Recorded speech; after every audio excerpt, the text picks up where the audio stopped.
वल्लभ कुल के एक आचार्य ने कहा है, अभी हम उस पद को हम नहीं सुना पा रहे हैं, स्मृति में नहीं आ रहा है, उसमें ये बात कही गई उस पद में कि जब तक इस धरती पर श्रीमद् भागवत है और इस भागवत की छाया में जब तक जीव है तब तक उसके जीवन में कलयुग नहीं है।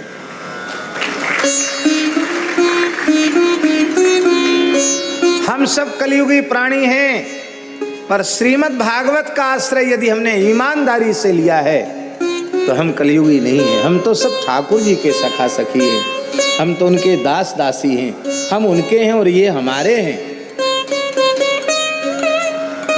फिर हमारे लिए कलयुग नहीं है।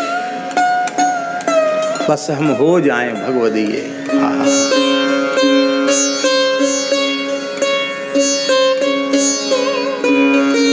परीक्षित जी का आविर्भाव न होता और ये घटना घटित न होती और भागवत जी का प्राकट्य न होता तो हम लोगों का क्या होता? हम लोगों का मतलब हम संसार के जीवों का क्या होता? आप कल्पना कीजिए, बिना भगवत भागवत चर्चा श्रवण के जीवन कैसा होता है। बहुत दूर जाने की जरूरत नहीं है, जो लोग कथा लीला में डूबे हुए हैं उनका जीवन देख लो, और जो इससे सर्वथा विमुख हैं उनका जीवन देख लो, आपकी समझ में आ जाएगा।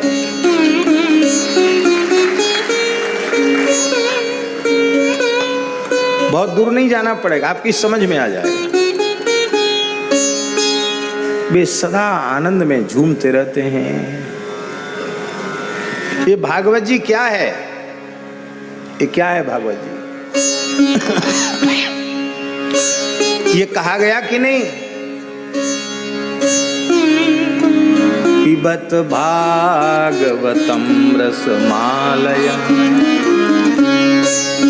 ये रस है। ये क्या है? संत मलुकदास जी के शब्दों में, प्रेम पियाला पीवते,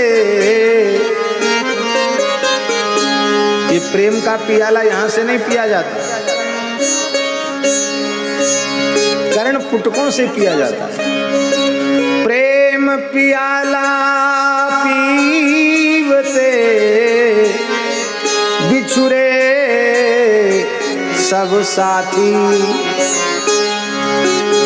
आठ पहर झूमत रहूं ज्यों मदमाता हाथी। 24 घंटे झूमता रहता है।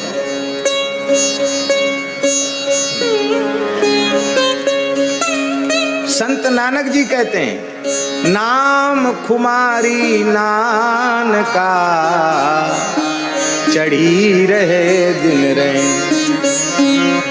कोई भी नशा ज्यादा समय तक नहीं रहता। हमने तो सुना है गंदी चीज जो लोग पीते हैं उनका नशा तो एक जूता में उतर जाता है। बढ़िया नाली में भीजो भयो, नाली में भीजा हुआ जूता एक जड़ दो उनके यहाँ जबड़े पे, उतने में ही उनका सब नशा उतर जाता है। पर भैया ये प्रेम प्याला जिसने पी लिया भागवत का, उसका नशा फिर कभी उतरता नहीं। 8 प्रहर झूमत रहूं ज्यों मदमाता थी।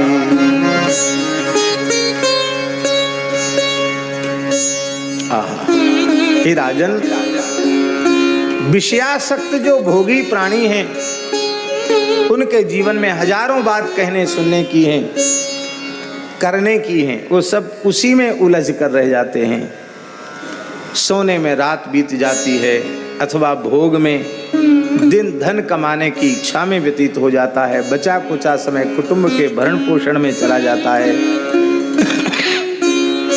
स्त्री पुत्र इन सब जो संसार के मिले हुए पदार्थ हैं वे सब असत्सु अपि, वो जानता है कि सबके सब नाशवान हैं, लेकिन इसके बाद भी वह इनसे अपनी आसक्ति को मिटा नहीं पाता है।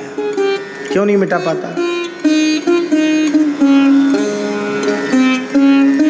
प्रमत्तः, मत माने होता पागल, और प्र उपसर्ग और लग गया प्रमत्त माने है चतुर बुद्धिमान, पर अभिनय कर रहा है पागलपने का, जानबूझकर पागल बना हुआ है, समझदार पागल। ये समझदार पागल है। निधनम पश्यन, इन सबके विनाश को देखकर भी और स्वयं के विनाश की बात को भूला रहता कि मैं भी मर जाऊंगा, ये बात उसको याद नहीं रहती। इसलिए हे राजन, तुम्हारा जो प्रश्न है कि मरने वाले को क्या करना चाहिए, उसका सीधा साधा सरल उत्तर यही है कि कल्याणकामी पुरुष को 3 ही साधन करने चाहिए। तस्मात् भारत सर्वात्मा भगवान ईश्वरो हरि, श्रोतव्यः कीर्तितव्यश्च स्मर्तव्यश्चेच्छता भयम्। चौथा साधन नहीं, भगवान के प्राण प्यारे भक्तों के चरित्रों को सुनना, भगवान और भगवान के भक्तों के नाम रूप गुण लीला का कीर्तन करना, चलते फिरते उठते बैठते सोते खाते पीते जगते हर समय भगवत भागवत स्मरण करना, ये 3 ही साधन है। ये 3 साधन का प्रयोजन क्या है इंद्रेश जी?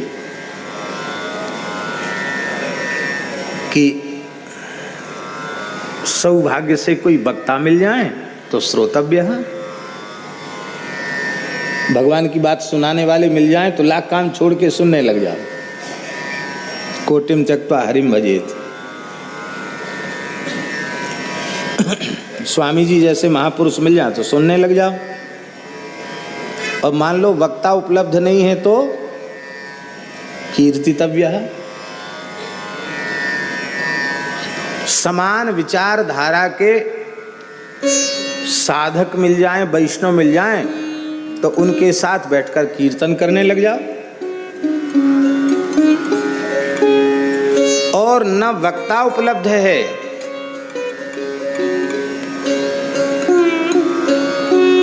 और न ही श्रोता उपलब्ध हैं, हम एकाकी हैं, तब क्या करें? बोले न वक्ता हो न श्रोता हो तो स्मरण करें। इस तरह से निरंतर साधन में लगे रहें। देखो, ज्ञान के पथ पर कोई चलकर जाए अथवा भक्ति पथ का पथिक होकर के अपनी यात्रा पूरी करे, अथवा धर्मनिष्ठा से वह आत्म कल्याण के पथ पर अग्रसर हो, सभी साधन पथों का अंतिम फल है मृत्यु के क्षण में भगवान का स्मरण हो। मृत्यु के क्षण में भगवान का स्मरण कैसे होगा?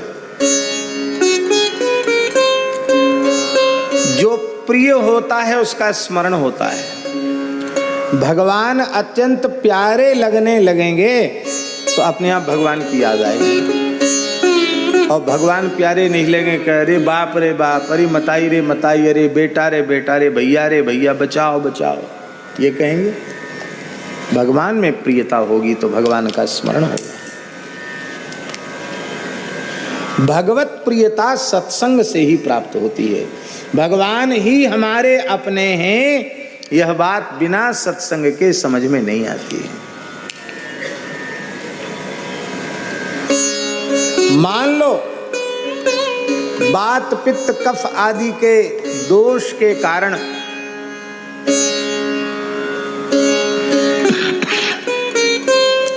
मृत्यु के क्षण में हम मूर्छित हो गए, सन्निपात हो गया, होश हवास नहीं रहा, अब कुछ बोल ही नहीं सकते, न सुन सकते, न देख सकते, न बोल सकते,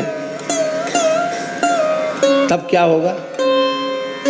तब क्या हमारी दुर्गति हो जाएगी? नहीं होगी। यदि जीवन भर भगवान नाम का आश्रय लिया है, भगवत चरित्र का आश्रय लिया है, तो मृत्यु के क्षण में तुम भले ही भगवान का स्मरण न कर पाओ, भगवान तुम्हारा स्मरण करके तुम्हें अपने धाम को ले जाएंगे। इस बेचारे ने मेरा जीवन भर भजन किया है।